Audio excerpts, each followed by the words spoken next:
Hello, everyone, and thank you for joining the Office of New Student Orientation's webinar, Freshman Orientation Q&A. We will begin shortly as many of you are logging on, so going to give it just a couple minutes and we'll get started here very shortly.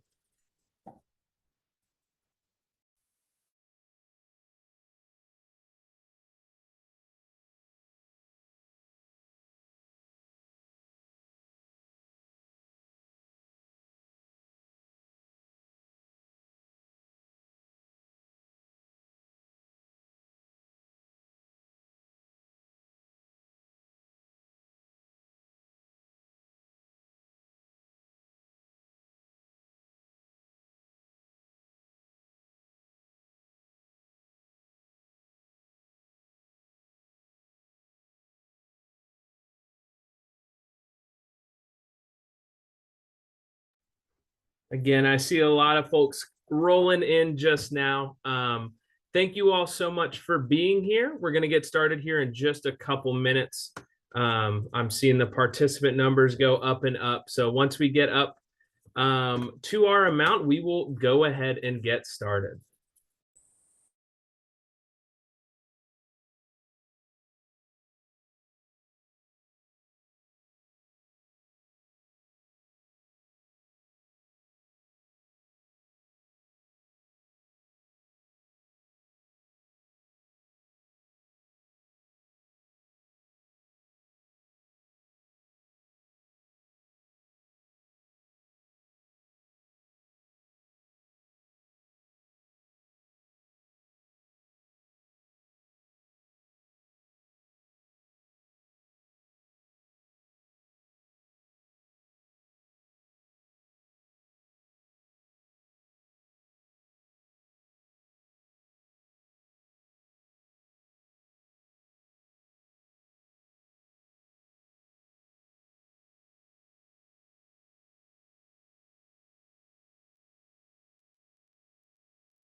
All right, y'all. It is 5:33. We are going to go ahead and get started.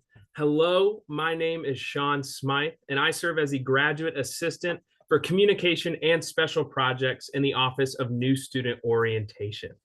We are so excited to have you join us to learn more about your freshman orientation session. Our goal tonight is to answer any questions you may have about anything freshman orientation, freshman year. We want to make sure we answer all of your questions. But before we dive into that, I would love for our panelists to introduce themselves. Hi, everyone. My name is Allison Lee Hughes. I use she, her, hers pronouns. I serve as the Director of New Student Orientation here at the University of South Carolina, and we're really excited to have you here tonight. Hey everyone, my name is Allie Mathwig, and I am the Director of Four-Year Academic Advising here at the University Advising Center for Academic and Post-Graduation Success. Sorry, I am still getting used to that little bit longer title there. One thing that you will know is that the UAC is our way of shortening that. We are here to help support you in making your plans to get you to graduation and beyond, and whatever you want to do in your future after Carolina. So excited to see you all tonight. Hi, everyone. I am Dion Yeager, and I am the Director of Parent and Family Programs here at Carolina, and we're here to support your families and your support people as they help you on your journey through the university. Awesome. Thank you all so much for introducing yourselves. As you can tell, we have some very knowledgeable people here to help you and answer your questions.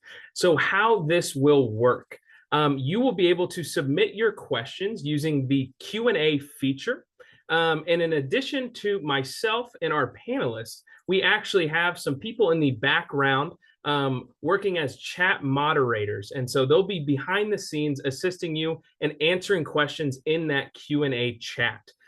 So please feel free to use that Q&A box to submit all the questions you have. I know I'm going to do my very best to get to all of them. But to start us off, I have a couple questions to get us going. And my first one is for you, Allison. Orientation can be this maybe mysterious and maybe a word that people might not know. So can you tell me, what should a student expect at New Student Orientation? And really, what is New Student Orientation? A really good question, Sean. I'm glad you asked it. New student orientation is really helping students, families, and supporters learn the ins and outs of the university environment.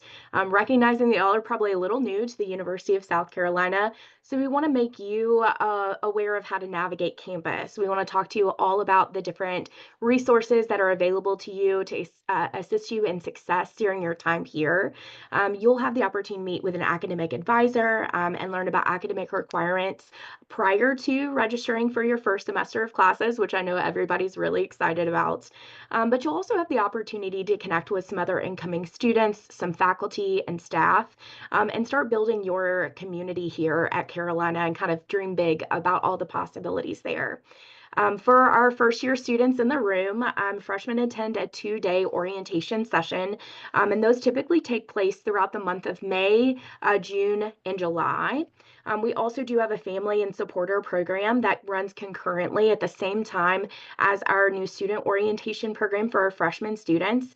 And we highly recommend family members attend those sessions. It's a really good opportunity for you to learn a little bit more about what your student will be embarking on during their time at Carolina.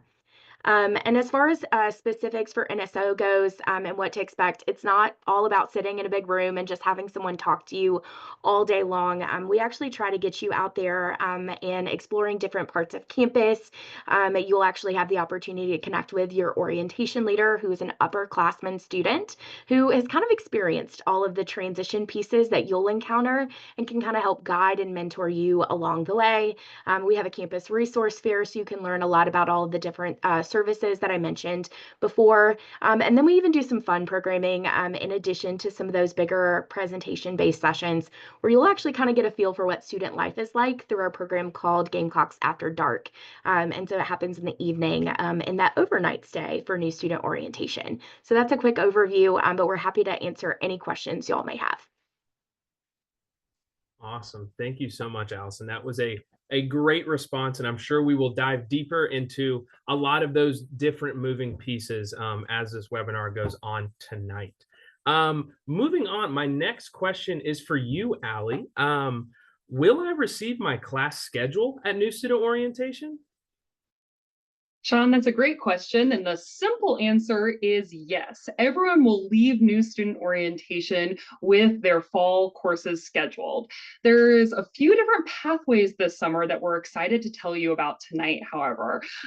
Students who are in the Arnold School of Public Health, the College of Nursing, the College of Information and Communications, and the Molinaroli College of Engineering and Computing will have the opportunity to be advised in a one-on-one virtual appointment prior to attending their new student orientation session. So that's just something we want to highlight, is that those students will receive more information the first week of May about scheduling those appointments that will begin May 19th.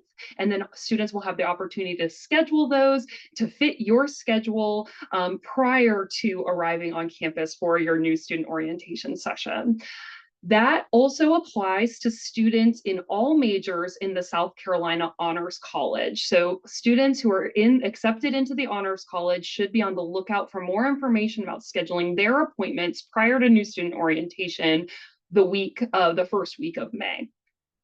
For all other students not in those populations, you will get a chance to hear from your academic college about opportunities and resources that you will have, learn more about classes and your requirements that you will have for your chosen major. And on the afternoon of day 2 of new student orientation, you will have a chance to be advised, and then you will register for those fall classes. So again, back to the simple answer is that everyone will have those classes scheduled so that you can know where those buildings are, who those professors are, and just get really excited about what that academic experience is going to look like this fall. Awesome. Thank you so much, Allie. And I'm glad you mentioned that pre-orientation academic advising, POA, as we might call it, right? We actually, our third webinar that we will be hosting is actually the whole webinar is for pre-orientation academic advising. So for anyone that that might be your first time hearing that, don't worry at all. Our third webinar will be for that topic specifically. So we're going to go all things pre-orientation academic advising. Awesome. Thank you so much, Allie. Allison, I'm going to kick it back to you. So we talked about what to expect from new student orientation, right? But how does one prepare for new student orientation? I think there's kind of two lenses to look at it. First, you've got to make sure that you're registered for new student orientation. So I'm going to go there first. And the very first step that you need to do is to pay your enrollment deposit through USC admissions. Once you've done that, you will actually be added into the registration system for new student orientation. Now, you'll be able to sign in and select your desired date. All you have to do is go to your self-service Carolina account, my.sc.edu. And once you log in, you'll see all the dates that are available to you. I think that's important to remember that when registering for orientation, there are some colleges and some special populations that you might belong to that will impact date availability. So just keep that in mind. And we really do encourage people, don't plan any travel arrangements until you've gotten your new student orientation date on the books and everything is reserved. Now, if you've already registered for new student orientation, you've taken care of it. I love that. Once you're registered, I do just really want to push everybody to the USC admissions portal. This is where all of your to-do list type items that need to be completed prior to orientation and honestly prior to starting classes at Carolina really comes in. This is going to outline a lot of the big pieces to keep in mind. Some of the ones that I like to mention are always going to be immunizations, your pre-advising worksheet, uploading your picture for your Carolina card, and then taking your placement exams, which I know you probably all have a few questions about those as well. One other new requirement this year is the Cocky Transitions modules. This is a set of online pre-orientation modules that need to be completed prior to attending your new student orientation session. And really the hope and thought process behind these is that it's going to give you an overview of the University of South Carolina and hopefully answer some of those base level questions that you might have before you even step foot on campus. It's going to give you a good overview of what to expect during your time at Carolina and will hopefully allow you to ask more detailed questions during your in-person orientation session.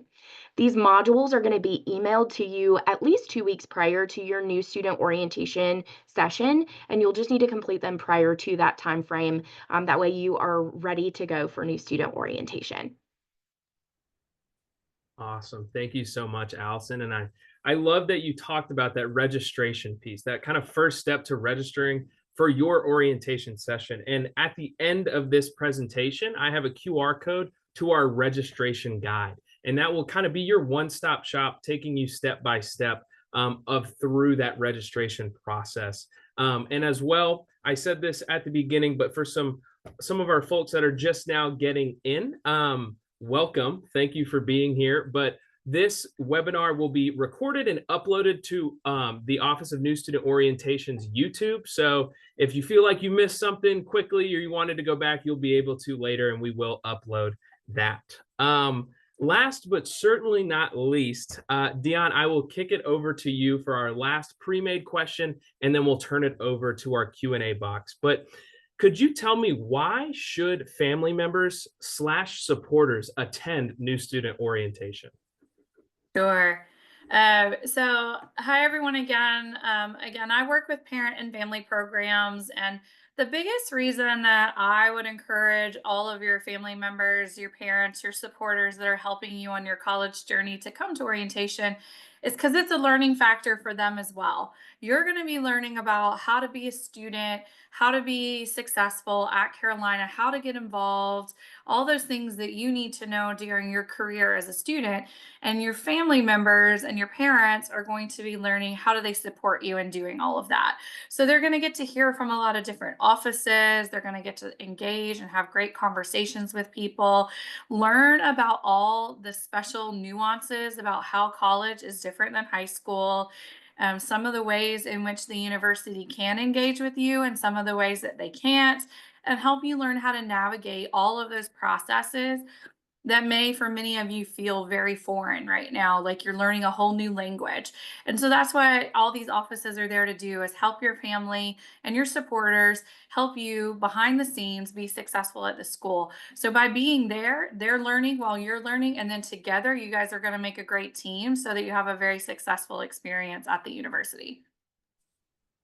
Awesome. I love that. I think I'm a little biased here, but I really do think we have some awesome parent family programming during our orientation sessions. One of my personal favorite parts of orientation is our student POV panel, where parents and supporters are able to sit down in front of a panel of current USC students and ask away.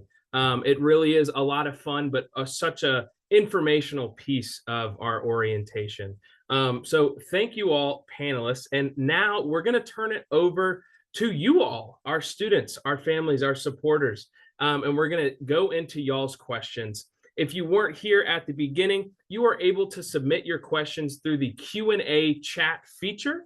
I will do my best to get to every single one, but we also have chat moderators on the back end going in and answering your questions. So to start us off, can you explain the language class requirements specifically for a poli-sci major, but as well just for, that overarching language class requirement? Sure, I can take that one, Sean, from an advising lens. So all students at the University of South Carolina do have a language requirement as part of what we call our Carolina Core, which are our general education requirements here at the university.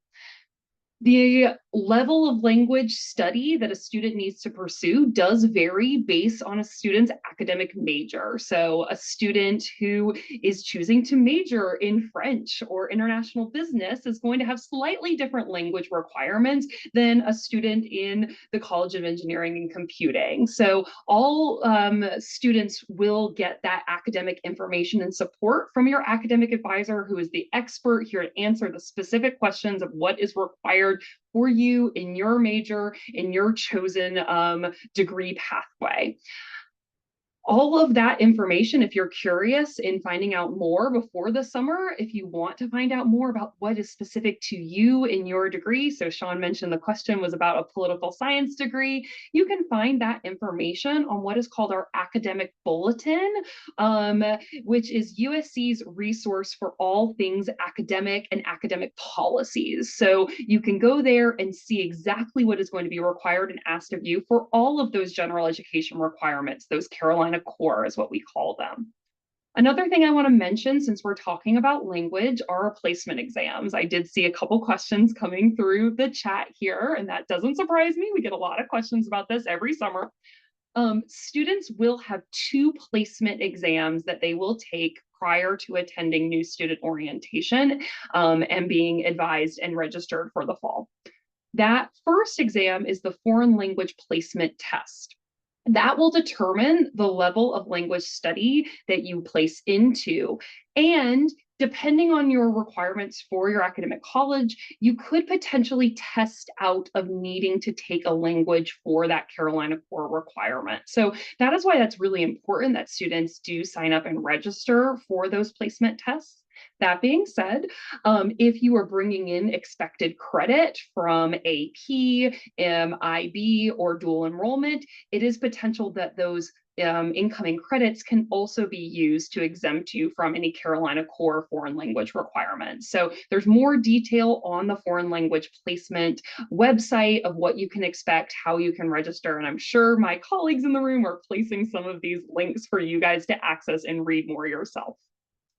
The other placement test that we do have for students coming to the university is our Math Assessment of Prerequisites, otherwise known as our MAP, MAP, which is for students to determine the correct level of math that you can be placed in, depending on, again, your degree requirements. So you're going to have a little bit of different math requirements based on that major. Again, if you are a computer engineering student, your math requirements are going to look a little bit different than if you're a philosophy major. So this is all something that your advisor, like I mentioned earlier, will guide you through. They are the experts. They can answer those questions, but we'll have a lot of detail for you on completing those exams and what to expect through the various links on our website that will also be included in your enrollment checklist through your admissions portal.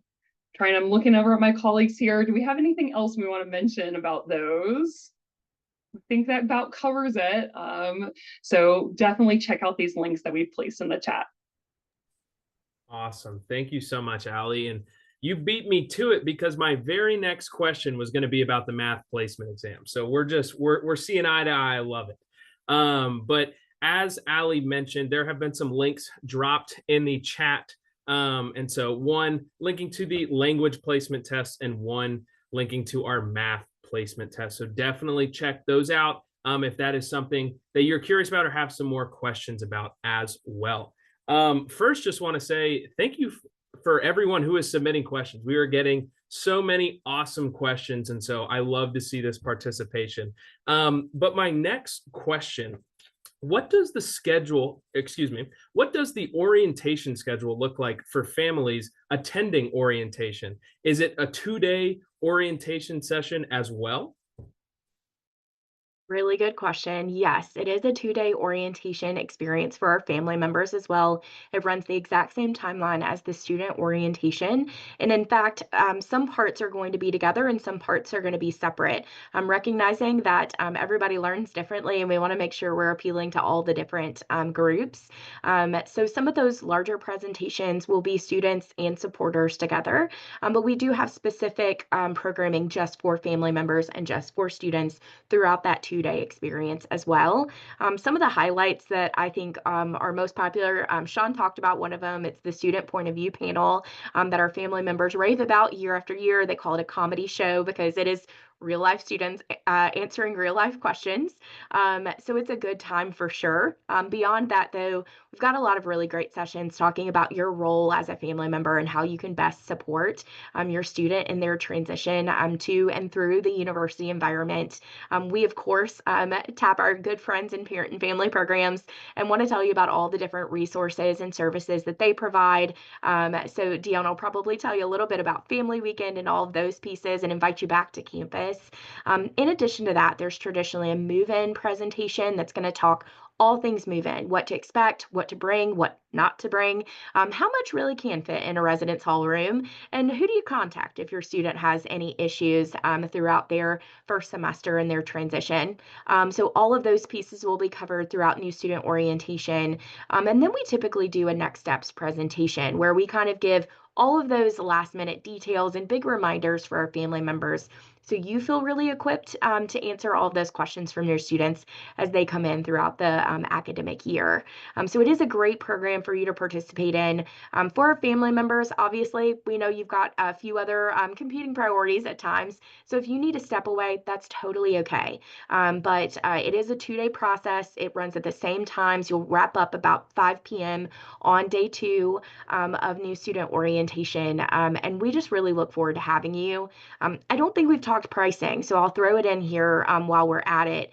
For our students attending orientation orientation, there's a $250 new student orientation fee that covers all of your orientation expenses, including meals during that time frame. You've got lunch and dinner on day 1 and breakfast, lunch, and dinner, or sorry, not dinner on day 2, because you're going to go home on that. So let me rephrase, lunch and dinner on day 1, and then breakfast and lunch on day 2. Plus it includes an overnight residence hall stay in Patterson Hall for our students. On the family side of things, it's $115 for our family members. It does not include overnight accommodations. I know there's always questions about that. And unfortunately, we're prioritizing our students here who are really trying to get a feel for what it's like to live on campus. And this is a great introduction to do that. So that $115 for our family members and supporters covers their meals during orientation. So again, lunch and dinner on day 1 and breakfast and lunch on day 2, as well as all your program materials, the staffing that goes into orientation, reservations, all of those things, parking's included. So we try to make it a really inclusive fee, so you don't have to worry about any additional costs once you're here. So hopefully that answers those questions. Awesome. Thank you, Allison. And here in just a second, I'm seeing a couple follow-up questions on where family members, supporters can stay. It's loading up on my screen right here, but we actually have some partnerships with some hotels around the area in Columbia. And so you'll actually be able to use discount codes to save a little bit of money if you do choose to come to your new student orientation session. Allison, my next question is probably going to be the best for you. I know you touched on it at the beginning on what to prepare for new student orientation, but could you maybe 1,000-foot view give us a walkthrough or maybe an overview of what will happen at new student orientation? What will that programming piece look like for a student for that 2-day? Yeah, I'm going to give a shameless plug to our registration guide, which I know Sean is going to share for you a little bit later, and maybe some of our moderators can also drop in there because there are sample schedules specifically, or if you're looking at it with me, it's on page 11. You can kind of walk through it. But in the morning time frame, we'll get started with check-in, and we'll get the day immediately kicked off with a campus resource fair, which I can't think of a better way to start out by just learning about all the things you want to know about. And also, don't sleep on the resource fair. It is so good, and there's a lot of swag to be gotten and to receive. Who doesn't need like a Frisbee and a new t-shirt and a koozie, just all the things. Sean loves it. The Fireflies hats, always a popular destination. Now, after the resource fair, that's when we will officially get the welcome started and get in some information sharing for our students and our family members. Once those morning presentations wrap up, we will have the opportunity for students to go to their first small group where you'll connect with an orientation leader and about 20 fellow classmates that you hopefully will be getting to know and building some relationships with. We'll grab some lunch, and then both students and supporters will have the opportunity to go to academic college visits and learn all about the college in which you'll be studying in and maybe a little bit more about your major. And then from there, we have breakout sessions. And breakout sessions are a really good opportunity for you to customize your new student orientation experience. So maybe you want to learn about how to get involved and engaged on campus. Maybe you're a little worried about time management or finding an on-campus job. We've got a ton of presentations that are going to outline all of those topics and more, things like study abroad and getting connected and finding community. So I really suggest picking out a few of those sessions to attend. And then there will be another small group, and then there will be some evening programming mixed in with dinner for our students. Family members during that time also have a nice family social, which I highly recommend at Barefoot Campus Outfitters. It's a great bookstore type option right off campus for you to get game day ready. Now, on day 2 of new student orientation, we'll get the day kicked off with breakfast, of course. And then after that, we'll do a few more morning presentations with some of our bigger campus partners. And during those sessions, you're going to hear from people like parking and transportation, campus safety, the University Advising Center. So you're ready for academic advising and course registration. So a lot of different great resources that you'll want to learn more about that are really drastically going to help you in your first year. We'll go to lunch, and then after that, students will attend their final small group, where they will say goodbye to their orientation leader, at least for now. And then after lunch, that's when academic advising and course registration takes place. And so, as Allie was mentioning earlier, every student's going to leave new student orientation with a schedule for their fall semester. So we're really excited about that. And then the last thing that I'll give as a quick overview is the campus business checklist. One of our main goals in attending new student orientation is not only to get you acclimated, but also to help you check off some of those big to-do list items. Maybe you want to go ahead and talk about renting textbooks or reserving those during your time here. If you didn't already grab your Carolina card, you can do it during that time frame. Maybe you want to talk with financial aid or the bursar's office. All of those are listed out on that schedule, so you have the opportunity to connect. And for anyone that's interested in a living learning community, that's another great opportunity. They're doing required open houses this year, and so you'll have the opportunity to actually go and meet the faculty within your living learning community, which I think is another added benefit of that new student orientation experience. So that's a quick overview, but as a reminder, all of our sample schedules are included in that registration guide, and I do highly recommend just taking a quick peek at them. A lot of people will ask, are we really going to go until 5 p.m.? And yes, we do ask for you to plan that way. It's very difficult if you are not planning on being here until 5 p.m. You might miss out on some really critical academic advising pieces. So please plan until 5 p.m. And especially if you are planning on flying in and out of Charlotte or honestly, even Columbia, it is best to book a flight somewhere in that like 6:30, 7 o'clock time frame at minimum. That way you have time and you're not rushing on and off campus and missing out on some of that key information. So just keep that in mind. And I think Allie maybe has a tie-in. I have a little tie-in there so I saw a couple questions coming in the Q&A box about, if you are participating in one of the pre-orientation advising sessions, or if you're a student in the honors college, do you still stay through that afternoon of day 2? And the answer is yes. Just like Allison was saying, there's critical information that happens on that afternoon of day 2, even if you have already been advised and registered for your courses. That's where, for honors students, for instance, that's where you are having a specialty session with the honors college to get to meet your honors peers, get to hear a little bit more about the opportunities you'll have as an honors student. So you can see there's programming, there is important information that does take place on that afternoon. So even if you come to orientation with your schedule already in place, still plan to be there through 5 p.m. on day 2. I can say it's important because I used to work in the honors college for 8 years. So that afternoon of day 2 is packed full of important information for everyone. So please make sure you make those plans, just to co-sign what Allison just said. Absolutely. Thank you all so much. Just so many great resources to be had at New Student Orientation. Just gets me excited just thinking about it. Shout out to Jared. He had dropped in the chat some local hotels that we recommend you stay at, but as well as some that we have a partnership with. So for all my parents and supporters that are looking to come to their students' new student orientation, we have a partnership with Hotel Trundle, and you can save 15% on your stay with promo code ByeByeKiddo. I get a kick out of that every time. It always makes me laugh. But Hotel Trundle is a great stay. Can't recommend that one enough.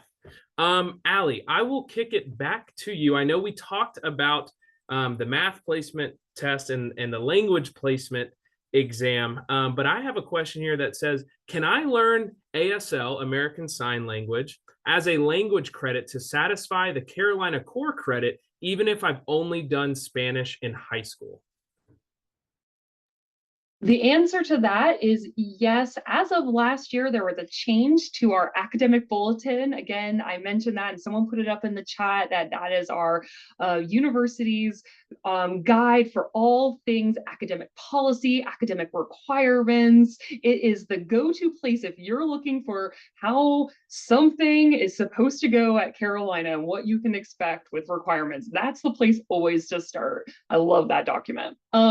Anyways, to get back on track, ASL was an approved language for the Carolina Core requirements beginning in this last academic year. So that is something that is available to students. At present, I do not believe there is a foreign language placement test option for ASL. So I think I mentioned it, I saw in the chat that someone said they took ASL in high school.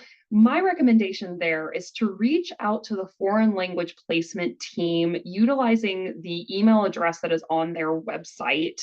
And if someone could pop that in, that would be really helpful. Their team is fantastic. So for students who have taken or studied or grown up in a language of study that is not offered by the University of South Carolina, there is an opportunity for you to demonstrate your knowledge of that language. If you are a heritage speaker of a language, that is an opportunity that you have other means of demonstrating that, but you do need to work individually then with our foreign language placement team. They are super responsive to their email address. So if you send them an email and explain your situation, the language you've taken, they can work with you to make sure that you get the credit for those requirements based on, on your level of study.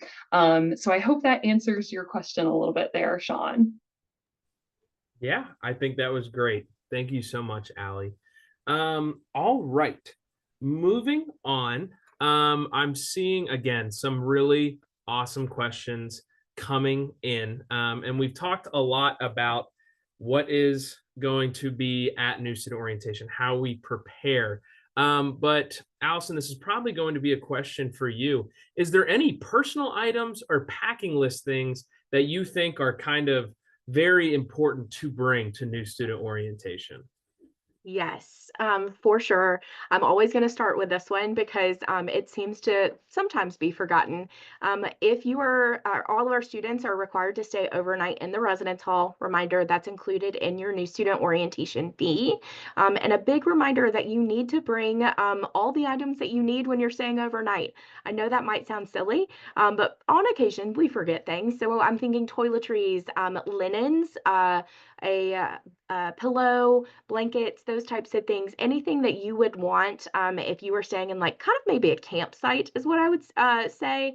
You're not going to be staying in a campsite. It is a residence hall, but linens won't be provided. So please keep that in mind. That includes a towel. But beyond all of those personal items, I also think it's important to remind our folks to wear comfortable walking shoes. We will be moving and grooving around campus. And part of the way that you get to be familiar with campus is to actually get out there and explore it. So we'll want you to be really comfortable as you go from point A to point B. I also want to remind everybody that it is a rain or shine program. We can do a lot in New Student Orientation, but we unfortunately cannot control the weather. And if you're not from Columbia or South Carolina in general, you can get a little hot, famously hot, they say, and it can also get a little rainy at times, just a pop-up shower typically. So to encourage bringing an umbrella or a rain jacket or something along those lines. In addition to that, there are some colleges, and these are listed on the website, and I'm also hopeful that, and Jared just dropped it, so I love that, a great packing list. There are some colleges that do ask that you bring a laptop in order to help with course registration. So I would do encourage you to check our website and make sure that if you're in one of those major specific or college specific programs, I believe nursing is one of them off the top of my head, maybe cyber criminology. There's a few. We'll drop a list here in the chat in just a moment. So you'll want to bring a laptop so you'd be able to do course registration via that laptop. And I never think it's a bad idea to bring maybe a copy of your transcripts or something, just in case for some reason you left something off your pre-advising worksheet. You can talk with your advisor during their academic college visit and your academic advising appointment to bring those pieces in as well. The last thing that I'll mention is for our students, in order to pick up your Carolina card, you need an ID or a passport. In order to do that, it's got to be an official ID. Otherwise, you won't be able to pick that up at New Student Orientation. And that often is a little bit of a barrier for folks if they forget it at home. So just make sure you pack it with you and you should be good to go. Awesome. Thank you so much, Allison. I can't stress enough the comfy shoes, the comfy clothes. We want you to be comfortable at New Student Orientation. And like Allison said, we will be moving, but also grooving. So make sure you are in your comfy clothes. I also, Allison, I'm not sure if you touched on it, but a water bottle. It is, like she said, famously hot. And so we need everyone to be staying hydrated. And what better way to do that with your water bottle? Again, another shout out to Jared Logan. He is the MVP in the chat right now, dropping everything you could ever need for New Student Orientation. Jared has put the list, the packing list for your stay for New Student Orientation, as well as Allison just mentioned, some majors will need to bring a laptop. He has put that in the chat as well. So those majors that will need to bring a laptop to New Student Orientation are going to be business, nursing, social work, global studies, and cyber intelligence. So if you are a part of those majors, make sure to bring your laptop. Moving on, can siblings attend orientation? They sure can. They definitely can. We highly recommend it. It's a great opportunity, especially if they're getting to be the college age. We always love to welcome new Gamecocks into our family, and even if they're not college age, we take children as well. We have great coloring books, and it would make our day to give a little one a coloring book. So it's not just siblings; it can be children. For any of our students who also have children, please, the more the merrier. Please just make sure to register them for New Student Orientation. There is, for anyone 12 and under, a discounted rate that just includes the meals, because we're making an assumption that they probably don't need the swag and all of the pieces that go along with that. But it is important that they are still registered, so we can keep an eye out for meals and make sure that we have space for them within our program. But more than welcome. And I just encourage maybe a tablet or something with headphones, just in case some of those presentations are a little long for them. Awesome. Thank you so much, Allison. Allie, I am seeing a couple questions coming in about dual enrollment, AP, and also some about that math placement exam. So I'll kind of just give you the floor if you kind of want to touch on those topics. Thanks, Sean. Yeah. And so for those of you who are expecting credit for Calculus 1 or higher, so you've taken AP Calc AB or AP Calc BC, or you took a dual enrollment class for Calculus 1 or beyond, we get some questions about, do I still need to take the math placement test? How does that work for me? If you've taken or are expecting credit coming to the university and it's already appearing on your USC records, you do not need to take that math assessment of prerequisites, that math placement test, if it is already showing up on your records. If you're planning to take one of those tests this year, or you're taking that dual enrollment credit this semester, we do still ask that you take that math assessment of prerequisites, that MAP test. The reason being is, if it's not yet on your record, there are other classes that we need for your math placement to be in place. So an example here, if you are a student that requires introduction to chemistry at this university, we need to see a certain level of math knowledge in order for you to register for the introduction to chemistry here at USC. So that math placement doesn't just impact the math courses you might take, it might impact other STEM courses here at the university. So we say, when in doubt, go ahead and take that math placement test, get it out of the way. There are some instructions that I can pop in the chat in just a second about how to check your records to see if those scores, that incoming credit is already showing up. I will tell you, it's not going to hurt you to take the math placement test. It would never override any scores or credit that you were expecting from AP, IB, or dual enrollment. So really, this is something you could see as easing your way into registration for certain courses that do have math prerequisites at the University of South Carolina. So I'll pop the kind of further instructions reiterating that in the chat. Awesome. Thank you so much, Allie, for covering that. Dion, so earlier, Allison was talking about kind of the resources that we have for parents and supporters coming through New Student Orientation. And she mentioned Family Weekend. And I'd be remiss if I didn't have you share with the group what the wonderful things you have in store for Family Weekend this upcoming year. Sure, I'd be happy to share. So Family Weekend this year will be September 11th through the 14th. There is a football game on Saturday the 13th. We'll be playing Vanderbilt. So a big SEC game that day. We won't know game time till a little closer to the fall schedule, but that's a big part of our Family Weekend. So we have a couple of traditional events that we offer that have been pretty much huge success and fun for families and supporters. So Friday night we have Rock the Roost, and you'll get to hear some live music and lots of entertainment and engaging and hanging out and getting to interact with other families. And then Saturday, prior to the football game, we do have a tailgate available for all of our families and supporters who come to town for Family Weekend. On Friday, there's also lots of opportunities for families to get engaged throughout the day, learn more about the university, learn how to do some other things, how to help their student get involved. Just lots of opportunities to get more connected and integrated with the university.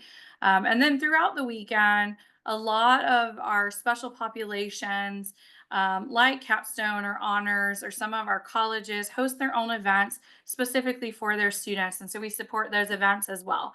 So that schedule we're working on it now. We're happily pushing forward with getting all of that together.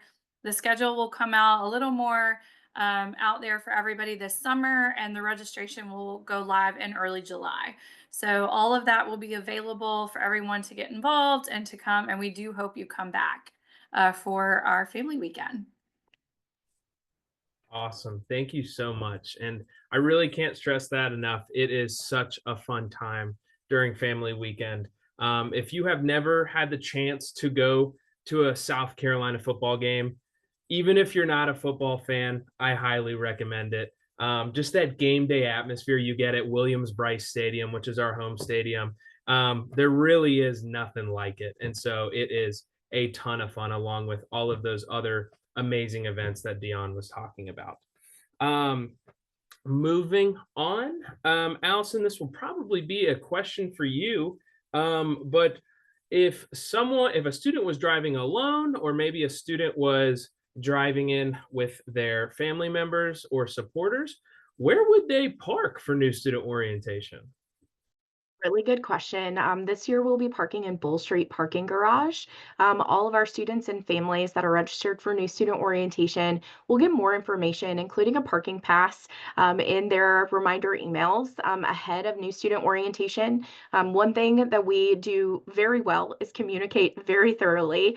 So you'll actually probably get a series of like 7+ emails from New Student Orientation, just making sure that you've got everything that you need ahead of your New Student Orientation experience. If you registered, you already have a confirmation email from us, but as we get a little bit closer to your upcoming session, you'll start getting those reminder emails.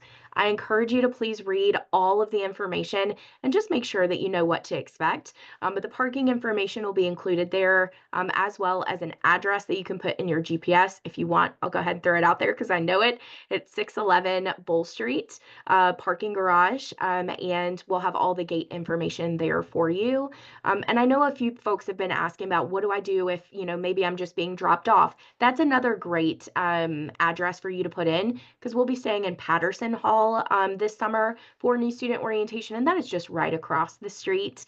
For my folks that maybe don't have a car with them and they're worried about all of their luggage and things on day 2, we do have luggage storage available in Patterson Hall. So when you check out in the morning of New Student Orientation on day 2, you would either store your stuff with us, or you could put it in your vehicles, or give it to your family members and supporters if anybody is joining you for New Student Orientation. So we've got all of that taken care of for you. You don't have to carry it around with you. That would be a lot to carry. So we've got that taken care of for you as well. Awesome. Thank you so much, Allison. And shout out Blair for helping us. She had put the Gamecock Family Hub link. I have at the end of this a little slideshow of just some contact info And so I have that link in there as well. But Dion, did you want to kind of talk about the Gamecock Family Hub and how that works and what can parents and supporters expect from the Gamecock Family Hub? Sure. So the Gamecock Family Hub is something you can join now. So you can go ahead and get on board with our Gamecock Family Hub. You can find that on our website under our parent and family section on the Carolina webpage. And what that is a great place for you to go in and you complete your profile. You give us some information about what region of the country you're coming from, or if you're an international student.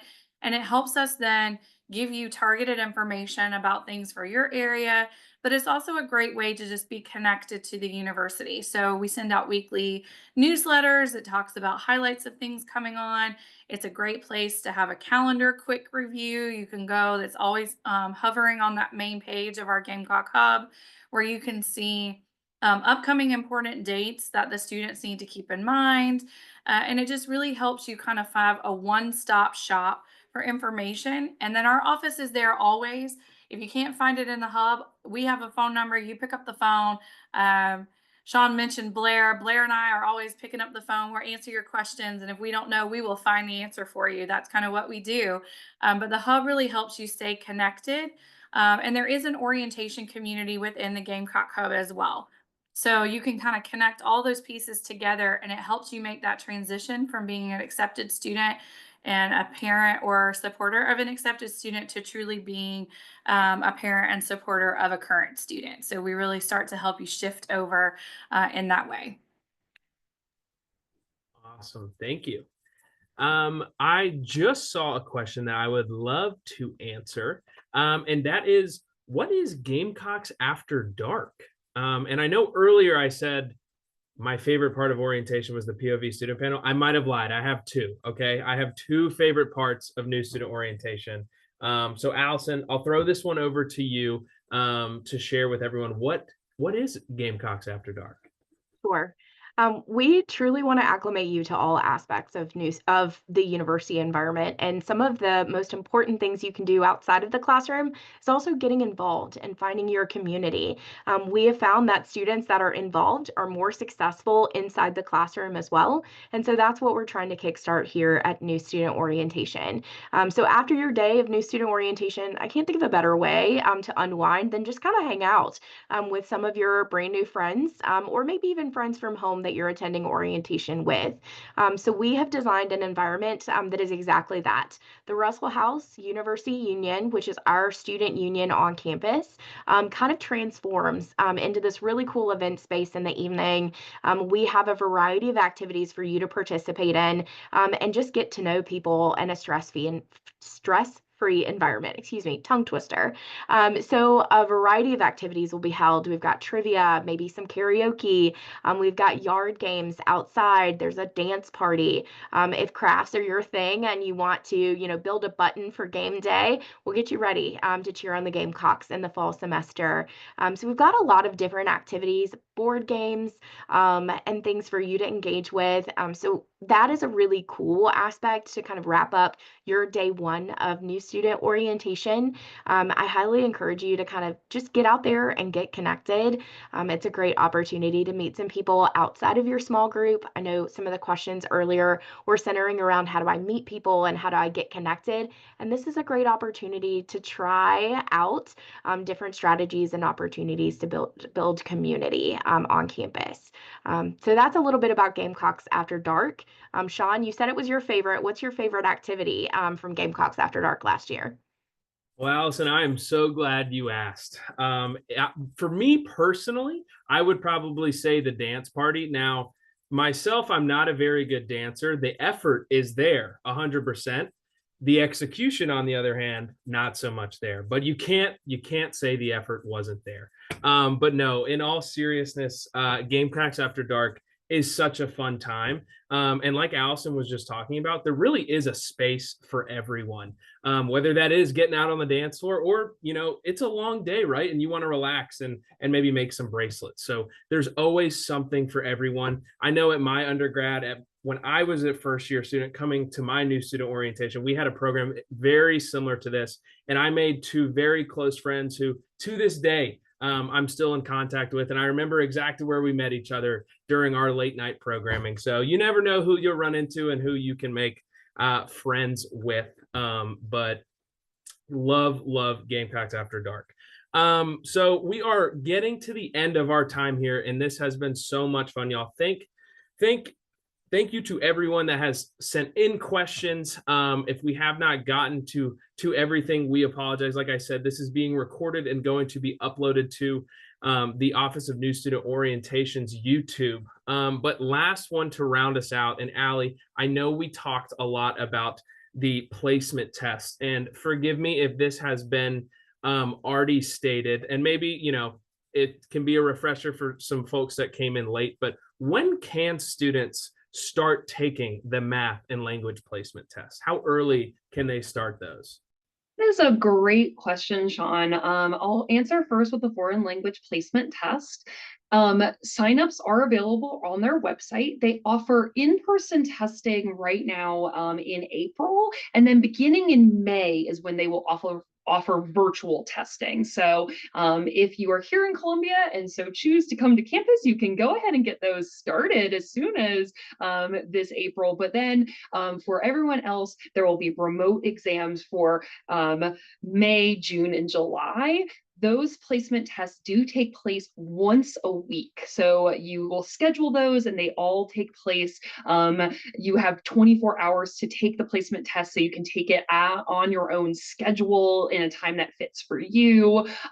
So you can go ahead and schedule those as soon as now. If you want to go ahead and put it on your calendar, I would encourage you to do so.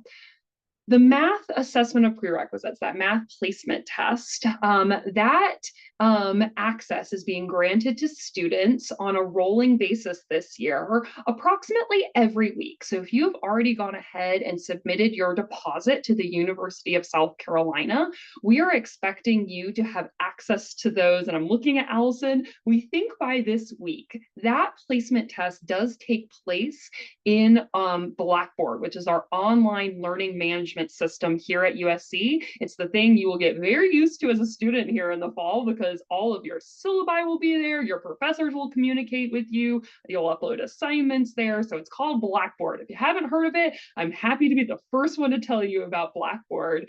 This summer, you get introduced to Blackboard by taking your math placement test in that system. And there are instructions on how to access Blackboard and where exactly to go to get to that math placement test on the math placement website that several folks have put here in the chat, that link to those instructions. So if you've already submitted your deposit, you should be getting access to that later this week. And then for those who submit deposits, it will be on a rolling basis between now and May 5th, and everyone will have access by May 5th. Awesome. Thank you so much, Allie. I'm going to go ahead and share my screen to round us out. And so, again, thank you all for coming and participating to our first freshman Q&A webinar. But if we were not able to get to any of your questions, you please feel free to reach out to us. You can either give us a call at 803-777-2780 or shoot us an email, orientation@sc.edu.